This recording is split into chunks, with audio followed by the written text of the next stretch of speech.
నిజంగా మనుషులు ఎవ్వరూ ఆమెను ఎన్నుకోలేదండి, అసలు ఆమెకి విలువే ఇవ్వలేదు చెప్పాలంటే. కానీ దేవుడు ఎంత విలువనిచ్చాడంటే ఆశ్చర్యం అనిపిస్తుందండి.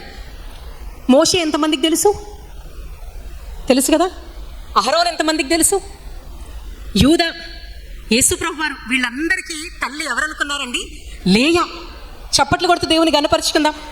గొప్ప గొప్ప ప్రవక్తలు, గొప్ప గొప్ప దేవుని సేవకులు ఈ లేయా గర్భము నుంచి ఉద్భవించారు. ఎంతగా దేవుడు ఆమెని దీవించాడో కదా, ఎంతగా హెచ్చించాడండి. అసలు లేయా జీవితం అయిపోయిందేమో అనిపిస్తుంది. మొట్టమొదటిగా ఆమె గురించి చదువుతూ ఉంటే ఇక లేయాకి జీవితం లేదా అనిపిస్తుంది. కానీ ఎంత జీవితాన్ని దేవుడు ఆమెకి ఇచ్చాడు. లేయా దేవుని చేత ఎన్నుకొనబడింది. ఎవరు ఆమెను ఎన్నుకోలేదు కానీ దేవుడు ఎన్నుకున్నాడు. ఎవరు ఆమెను ప్రేమించలేదు కానీ దేవుడు ప్రేమించాడు, ప్రేమింపబడింది. లెడ్ బై గాడ్, ఆమె దేవుని చేత నడిపింపబడింది. మనం ఇందాక కొన్ని పేర్లు చదువుకున్నాం కదా, లేయా కొన్ని పేర్లు పెడతా వచ్చింది పిల్లలకి.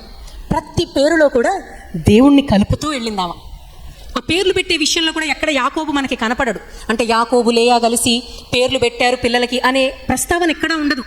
కానీ ఆమె మాత్రం తన పిల్లలకు ఆమె ఒంటరిగా దేవునితో కలుపుతూ, అంటే ప్రభువు నాకు ఇచ్చాడు, ప్రభువు చూశాడు, ప్రభువు ఆలకించాడు, ప్రభువుని స్తుతిస్తా అని ప్రతి విషయంలో కూడా దేవుని చేత నడిపించబడుతూ వెళ్ళింది.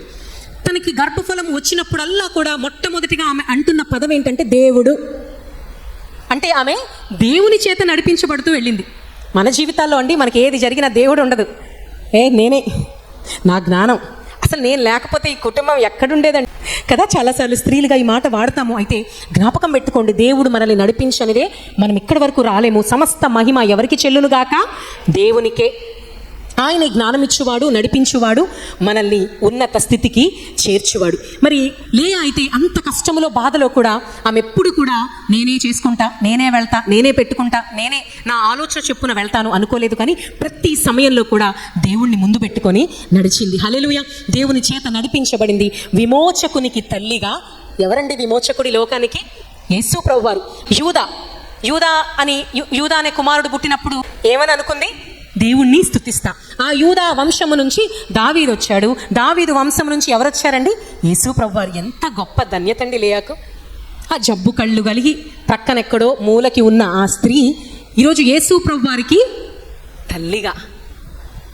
ఎక్కడ ఉన్న లేయా ఎక్కడికి దేవుడు తీసుకెళ్ళాడండి? మనల్ని ఎక్కడికో తీసుకెళ్ళాలంటే దేవునికే సాధ్యం, హెచ్చించాలంటే దేవునికే సాధ్యం. ఒక హెచ్చైన స్థితిలో మనల్ని ఉంచాలి అంటే అది దేవునికే సాధ్యం. కానీ మనము కూడా లేయా వలె దేవుని చేత నడిపించబడాలి. ఆమె వలె దేవుని పైన సంపూర్ణంగా ఆధారపడాలి.